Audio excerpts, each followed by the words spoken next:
Selamat datang di Alur Donghua. Kali ini Mimin akan cerita novel The Crown, Emperor of Eternity. Sebelum mendengarkan, jangan lupa subscribe, like, komen, dan share ya, biar Mimin tambah semangat.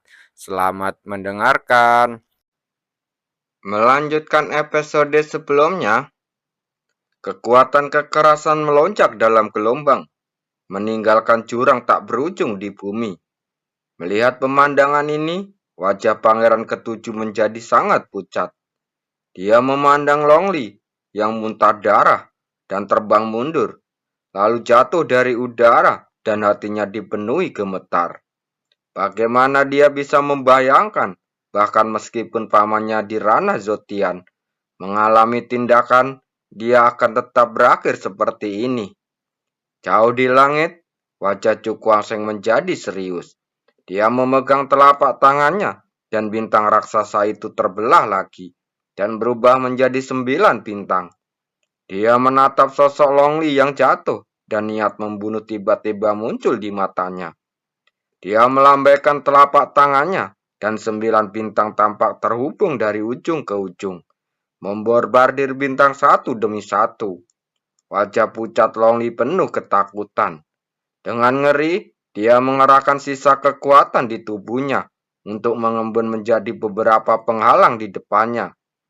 Kemanapun bintang-bintang lewat, penghalang itu meledak seketika dan akhirnya mengenai dada Longli. Saat ini, matanya terlihat sangat ketakutan.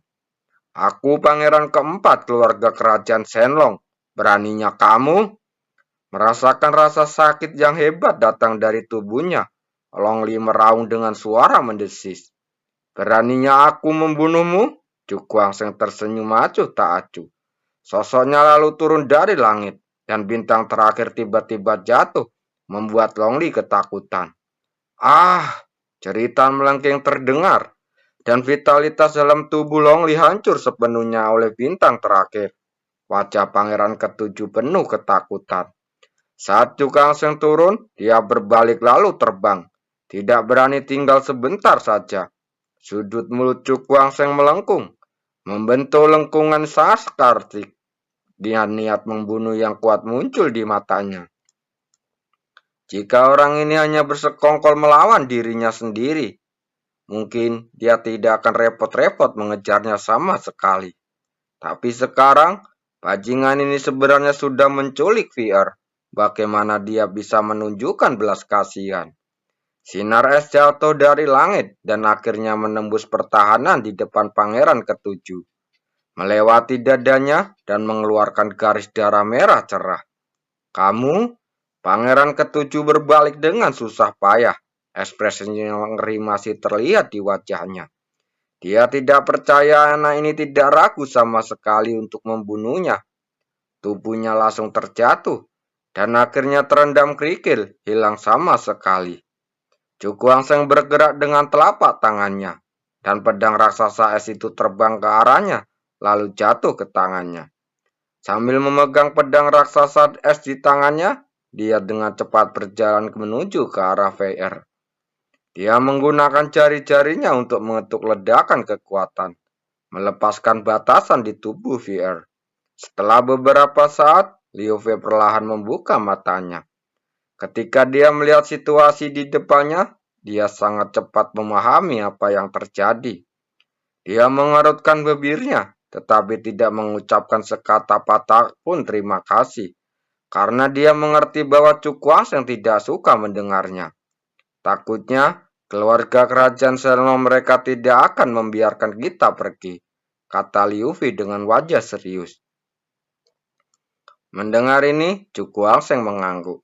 Sekarang dia telah membunuh pangeran keempat dan pangeran ketujuh. Bahkan jika Kaisar Longtian menghargai bakatnya, dia tetap akan membunuhnya demi wajah keluarga kerajaan. Jika kita kembali ke Akademi Empat Roh atau Tanah Suci Murni, kita hanya akan melibatkan bencana. Kedua tempat ini sangat penting baginya dan Liu Fei, dan dia tidak ingin melibatkan Siling Yuan atau Tanah Suci Murni karena urusannya sendiri. Saya khawatir kita tidak bisa tinggal lagi di Kekaisaran Shenlong lebih lama lagi, kata Chu Guangsheng setelah merenung lama. Lalu kita akan pergi kemana? Liu Fei mengerutkan kening. Jika Anda ingin meninggalkan Kekaisaran Shenlong, itu harus sekalian meninggalkan wilayah Destolate. Mendengar ini, Chu Guangsheng membuka telapak tangannya, dan dalam kilatan cahaya, token kualifikasi muncul di tangannya. Dia menatap token kuning di telapak tangannya, dan warna aneh perlahan muncul di matanya. Dalam 1 atau 2 bulan, tanah terbelangkai bakal terbuka. Mungkin ini jalan keluar bagi mereka. Fair, bagaimana kalau aku mengajakmu melakukan sesuatu yang gila? Setelah aku memulihkan kembali kekuatanku, Chu Guangsheng terkekeh dan sedikit kegilaan di matanya. Liu Fei bertemu dengan tatapannya. Setelah beberapa saat, dia mengulurkan tangan gioknya dan memegang telapak tangan Chu Guangsheng. Lalu dia tersenyum sedikit dan berkata, "Saya suka orang gila." Oke, hahaha. Chu Guangsheng memeluk pinggang Liu Fei lalu terbang menuju langit yang jauh. Aula utama istana naga. Kaisar Longtian duduk di kursi naga. Matanya mengamati seluruh yang hadir, menyebabkan kepala semua orang tanpa sadar menunduk. Ceritakan padaku. Setelah sekian lama, dia berkata dengan tenang. Melapor kepada Kaisar. Orang yang membunuh pangeran keempat dan pangeran ketujuh kali ini adalah Chu Guangsheng. Begitu 3 kata terakhir keluar, suasana di seluruh aula menjadi padat, dan semua orang menatap nafas dengan rumit di ekspresi rumitnya. Di antara mereka yang paling banyak menghela nafas, tidak diragukan lagi adalah Raja Ironwood. Dia tidak menyangka dendam antara Chu Guangsheng dan pangeran ketujuh akan menjadi tidak terkendali. Namun, dia juga memahami bahwa tidak peduli jika masalah ini terjadi pada siapapun, itu akan menyakitkan. Tidak ada yang akan menaruh belas kasihan kepada mereka yang membunuh keluarga kerajaan Kaisar satu demi satu. Bagaimana menurutmu? Kaisar Longtian tampak tenang saat melirik ke bawah. Adakah itu hening untuk waktu yang lama, dan kemudian seorang lelaki tua angkat bicara. Kaisar Agung, bocah ini memiliki hati yang jahat. Kekaisaran Shenlong kami dengan baik hati memberinya token kualifikasi, tetapi dia tidak tahu bagaimana membalas kebaikan. Sebaliknya, dia malah membunuh 2 orang dari kerajaan kita. Dia pantas mati. Setelah mendengar kata-kata ini, banyak orang diam-diam mengerutkan bibir. Belum lagi pangeran ketujuh ingin membunuh Chu Guangsheng. Bahkan jika itu masalah token kualifikasi, Chu Guangsheng tidak berhutang apapun kepada keluarga kerajaan Shenlong. Karena kompetisi dengan Dan Wuzong hari itu, Chu Guangsheng membalikan keadaan. Tidak hanya menyelamatkan wajah keluarga kerajaan Shenlong mereka, tetapi juga mencegah kehilangan token kualifikasi mereka yang berharga. Jadi, dari sudut pandang ini, Chu Guangsheng tidak hanya tidak bersalah pada keluarga kerajaan Shenlong, tetapi juga memberikan kontribusi yang besar. Hanya saja, karena penganiayaan terhadap pangeran ketujuh dan pangeran keempat, maka situasi yang tidak dapat diubah saat ini telah tercipta. Dalam analisa terakhir, kesalahan Chu Guangsheng bukanlah disengaja. Namun, meski begitu, mereka juga memahami bahwa tidak peduli perasaan atau wajah keluarga kerajaan, keputusan yang dibuat oleh Kaisar Longtian bukanlah tentang wajah. Setelah mendengar kata lelaki tua itu, Kaisar Longtian menutup matanya sedikit. Ketika dia membukanya lagi, matanya dipenuhi dengan ekspresi serius. Turunlah dengan perintah, kejar Chu Guangsheng. Teriaknya dingin bergema di aula, membuat tubuh semua orang gemetar. Raja Ironwood menggelengkan kepalanya sedikit dan menghela nafas. Mulai hari ini, dendam antara keluarga kerajaan dan Chu Guangsheng mungkin akan semakin dalam. Saya tidak tahu apakah keputusan Kaisar baik atau buruk bagi keluarga kerajaan. Bagaimanapun, dia telah melihat bakat Chu Seng. Dia tidak hanya mengalahkan para jenius dan Wuzong, tetapi bahkan pangeran keempat yang kultivasinya telah mencapai ranah Zotian pun bisa dibunuh olehnya. Bakat seperti itu menakutkan untuk dipikirkan. 7 hari kemudian, di puncak gunung, Chu Seng duduk bersila di atas batu. Matanya yang tertutup perlahan terbuka, dan seberkas cahaya keluar darinya.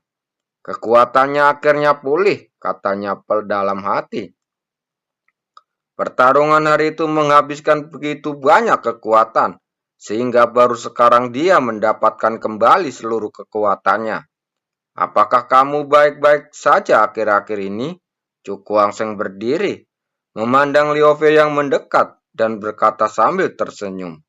Mendengar ini, Liu Fei mengangguk dan berkata, "Tidak apa-apa. Tempat ini sangat terpencil dan jauh dari ibu kota kekaisaran. Tidak ada seorang pun dari keluarga kerajaan yang pernah menemukan tempat ini." Chu Seng mengerutkan kening dan bergumam. Meskipun begitu, dengan kemampuan keluarga kerajaan Shenlong, cepat atau lambat pasti akan menemukannya. "Lalu apa yang akan kamu lakukan?" tanya Liu Fei pelan. Chu Seng terdiam beberapa saat lalu berkata, "Apakah kamu sudah menemukan tempat yang aku minta untuk kamu cari?" Liu Fei mengangguk sedikit saat berkata, "Aku menemukannya, tapi aku tidak tahu apa itu seperti yang kamu minta. Ayo pergi dan lihat." Chu Seng melambaikan tangannya, dan langsung terbang menjauh dari puncak gunung. Melihat ini, Liu Fei menyentuh tanah dengan kakinya, dan tubuh halusnya membumbung ke langit. Keduanya terbang jauh, dan setengah hari kemudian, sebuah danau besar muncul di depan mata mereka. "Ini yang tempat yang saya temukan. Kekuatan langit dan bumi di sini murni, tidak bercampur dengan terlalu banyak kekuatan lainnya." Liu Fei menunjuk ke arah danau di bawah saat berkata. Mendengar ini, mata Chu Seng dipenuhi kegembiraan. "Fair, jangan biarkan apapun menggangguku selama beberapa hari ini." Dia berbalik saat berkata. Liu Fei sedikit mengangguk, ekspresinya sangat serius. Melihat ini, Chu Seng tidak berkata apa-apa, langsung jatuh dari udara, dan duduk bersila di tengah danau. "Pil pengendali jiwa, terserah padamu." Dia membalikkan telapak tangannya, dan sebuah pil bundar muncul di telapak tangannya, dan aroma pil yang sangat kaya memenuhi udara. Untuk memasuki tanah telantar, dia harus memiliki kekuatan yang cukup. Saat ini, dia tidak memiliki solusi lain lebih baik kecuali pil pengontrol jiwa ini. Setelah memadatkan fluktuasi di dalam hatinya, Chu Seng perlahan menggenggam tangannya. Matanya bersinar dengan tekad. Ketika kata terakhir jatuh, pil pengontrol jiwa terbang keluar dan menyatu di antara alisnya. Kekuatan spiritual yang bergulir meraung, menderu seperti air pasang di dantiannya. Melihat ini, Chu Seng perlahan menutup matanya, memadatkan jejak indera spiritual dan memasuki dantiannya. Sungguh kekuatan yang sangat kuat. Indera spiritual terwujud dalam penampilannya di dantiannya. Chu Seng memadatkan kekuatan spiritual berkabut di depannya dengan tatapan heran di matanya. Lalu dia melihat pil yang berputar perlahan di dalam kabut tebal. Dilihat dari penampilannya, itu adalah pil pengendali jiwa. Gelombang kekuatan spiritual yang kuat melonjak dari pil pengendali jiwa dan terus menyatu dengan kabut di sekitarnya. "Saya ingin tahu, apakah ini bisa berhasil?" Chu Seng mengepalkan tangannya dan matanya sedikit berkedip. Meskipun pil pengontrol jiwa itu aneh, sangat sulit untuk menembus kekuatan spiritual tingkat keempat. Untuk mencapai langkah ini, Anda memerlukan peluang dan kekuatan. Memikirkan hal ini, indera spiritualnya terlintas di sekutur tubuhnya dan muncul di pil pengendali jiwa. Chu Seng melihat pil pengontrol jiwa yang tergantung di atas kepalanya dengan ekspresi heran. Pada saat ini, tubuhnya sangat kecil dan pil pengendali jiwa sebesar bintang di depannya, yang terlihat sangat berdampak secara visual. Mari kita mulai, kata Cu Kuang Seng lembut dengan mata sedikit tertutup. Jika Anda ingin merobos kekuatan spiritual tingkat keempat, Anda perlu memadatkan sumber ilahi di dantian yang lebih rendah ini sebelum Anda dapat menyelesaikan terobosan. Aspek ini agak mirip dengan menara alam kondensasi. Dia membentuk segel dengan kedua tangannya, dan jari-jarinya terus bergerak sepanjang lengkungan misterius.